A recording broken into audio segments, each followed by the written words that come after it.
So, you take your pick, which title you like better. I find it interesting, though, out of this text, that this is one of the very few texts that we even have about Jesus' younger life. So we have the 4 or 5 stories of his birth and the first few days of his life.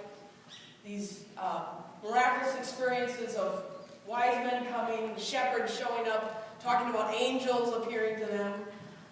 They going to the temple on the 8th day to have him circumcised and presented before God as the firstborn child in their family. And having these prophets of the temple come and say these wondrous, mysterious things over Jesus. And then we jump ahead 12 years, have this story out of this morning's text, and then jump another 20-some years to when he's in his early 30s, where he's baptized by John, his cousin of all people. What we get out of this text, though, and I do wonder why the authors included this story. What's so special about this story? And there's all different directions you can go with it, and I've picked one. Let's see how it goes. One thing that I drew out of this text is that we realize that Jesus was being raised in a very devout Jewish family, a very devout family. Not only did they go to the temple on the 8th day and do the circumcisions and the things that any young family would do, just as we see families come here saying, I want to have my child baptized. And yet, because they made it an annual trek to go from Galilee down to Jerusalem for this high holy day, the festival of Passover, it was a great expense and a dedication that they needed to have. It wasn't an inexpensive thing to do. To take a week off from work, being self-employed most likely, and the expense and the danger and the risk of traveling all that way every year to experience that. And because Jesus was preparing for his bar mitzvah, he most likely was in synagogue every Saturday and was probably being taught by Mary and Joseph how to read the text and to recite the prayers and to do Shabbat on Friday night. So we know that Jesus had a ritual life, just as many of us have in our lives, a ritual life that we do. Some at home and on Sunday morning, some of us perhaps only on Sunday morning, but still it was rich. By all accounts, this life was routine, familiar, just as our spiritual life can fall into a routine and be familiar, a rhythm about our lives that teach us and speak to us. But can you imagine the added pressure that Mary and Joseph felt, knowing, or at least suspecting, this mysterious thing that this isn't just my firstborn child.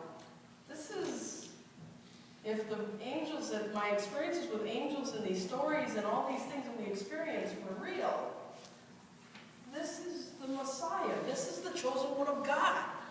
And I'm responsible to raise him in the faith, to teach him about our traditions, to communicate to him the history and the message of salvation that he's going to fulfill. To think that here is God incarnate in my midst. And not only am I teaching Jesus, but in a lot of ways, when he maybe even doesn't realize it, he's teaching me. He's speaking to me. He's giving me new insights to the things that I share with him. Perhaps for Jesus, his childhood was pretty non-incidental. Maybe he didn't fully realize the special gift that he was. Maybe he felt as normal as any of our children do. And yet we see them as precious, and we count them as a blessing from God.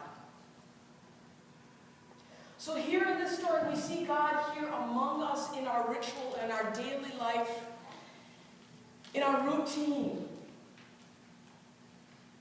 And for many of us, that is the way we experience God. It's not some angel appearing to us singing of God's praises. It's not these mysterious people coming out of the woodwork saying, you've got something special, you don't realize it. And yet we know, we sense, and we learn from God, and we hear from God in those mundane routines of life. And you notice in the text, in the beginning of the story, Jesus isn't really even mentioned. It's just the family, they went up, like every year, they went up to Jerusalem. And it was in the 12th year of Jesus' birth. They went up, as usual. And they partaked in the festivities. Jesus wasn't even in the center of the issue. He was in the background. For many of us with Christmas, sometimes that's the way it feels for us. We get caught up in the festivities. We get caught up in the celebration.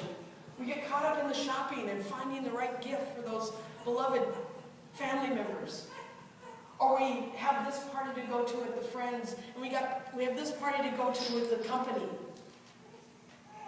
And Jesus is just part of the whole mix. And we tend to maybe forget a little bit how much Jesus should have been the center of it. Oh, but when life is good, when life is routine, when we get into those rhythms, it's not uncommon to feel God's presence just kind of in the mix. Maybe we forget that God's there a little bit. Maybe we can go a few days without really thinking about God. And yet when crisis hits, when out of the blue something knocks us back, for Mary and Joseph, it was the sudden realization that, oh my goodness, I've lost God. I'm responsible for this child, the chosen one of God, and I've lost him.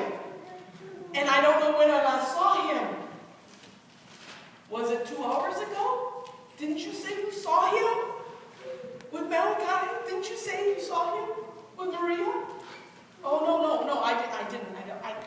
I don't know. And they start thinking about, when did they last see God? When did they last see Jesus? And in that moment of crisis for us, when we feel that sudden fear, that dread of something bad might have happened in our lives, and we don't know what's coming next, and our mind races a million different ways, trying to anticipate what's coming, fearing what's coming, we feel that we've lost God too.